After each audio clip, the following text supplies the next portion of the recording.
Vamos estar criando um efeito diferente com um filtro aqui que eu gosto bastante de pixelização. Essa é a primeira parte. Amanhã ou depois vou estar fazendo outra aula a esse respeito. Primeira coisa que eu vou fazer, eu vou desbloquear a layer e vou aplicar um gradiente, vou usar a ferramenta de gradiente aqui, e vou aplicar um gradiente de forma manual, no fundo da layer, como se eu estivesse pintando. O que eu fiz antes? Eu mudei a cor. Por padrão ele vai ficar preto, mas eu não queria preto, eu queria um tom de cinza. Então eu clico na miniatura ali da cor, vou lá embaixo, mudo para o tom de cinza que eu quero, ok e ok. Aí ele ficou aquele tipo de gradiente. Aí eu vou aplicar esse efeito. Então eu vou lá.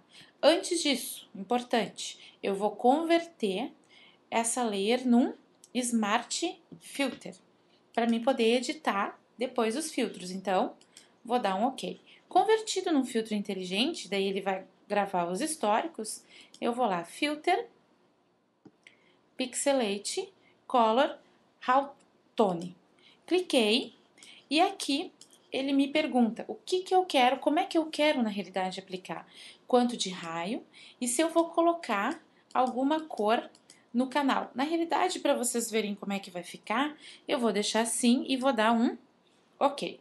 E ele converteu, pixelizou, né, nessas bolinhas. Se eu tivesse marcado, e por isso que eu converti em Smart Filter, eu vou dar um duplo clique aqui e vou editar. Se eu tivesse marcado, por exemplo, 80 ou e 20 e assim por diante, ele colocaria mais bolas naquela cor do canal. Então, por isso que eu não coloquei, eu deixei sem. Claro, vai depender do tipo de efeito que vocês vão estar querendo fazer. Aqui eu vou deixar 0 e 0. Poderia deixar a bola maior, 30, ou poderia deixar ela menor, 12. Esses são só exemplos, né? Então, vou deixar ali em 16, é um tamanho que eu gosto.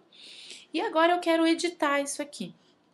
Eu posso dar um duplo clique em cima do Smart Filter e o Photoshop me pergunta se eu quero editar, na realidade, o arquivo gradiente. Vou dar um OK e ele me abriu o arquivo PSB.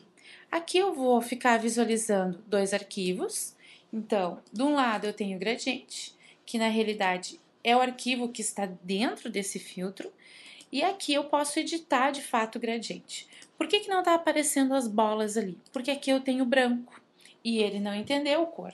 Então eu posso pegar o gradiente e aplicar ou inverter de forma que ele pegue mais cor ali embaixo. Ó. Então, posso vir e aplicar de forma que ele pegue mais cor. Fiz isso e salvo esse arquivo. No momento que eu salvar, ele já modifica ali. Vou aplicar de novo, para ele pegar bastante cor. Já pegou bastante cor ali e vou salvar. E aí ele já preencheu. Lembro que dá para mudar o gradiente também. Ó, posso botar uma cor ali, dou um OK e aplico. File, Save. Depende do efeito, né? Vou lá de novo, em vez desse preto, eu coloco um outro tom de cinza. E aqui, em vez dessa cor branca, posso colocar um tom de cinza também, que daí ele vai pegar algumas bolinhas. Cliquei e arrastei. E salvo. Aí ele já preencheu. Salvando esse arquivo, eu já posso fechar ele e já posso ficar trabalhando aqui. Para finalizar, para a gente fazer um efeito bem legal, eu gosto de usar junto com esse tipo de filtro um outro de distorção. Então, eu vou lá em Filter, Distort e vou clicar em Wave. O Wave, ele faz uma distorção que, na realidade, aqui, ela é bem fácil de entender, só que cada um tem que usar a sua, né? Da amplitude da distorção, fica ao redor, ali mais ou menos ele dá uma prévia. Aqui é o quanto que ele vai distorcer, o número que ele gera pode ser um pouquinho mais baixo, né? Então, ali ele já tá dando uma prévia. Ó, posso deixar mais longo, tipo um efeito de ondas.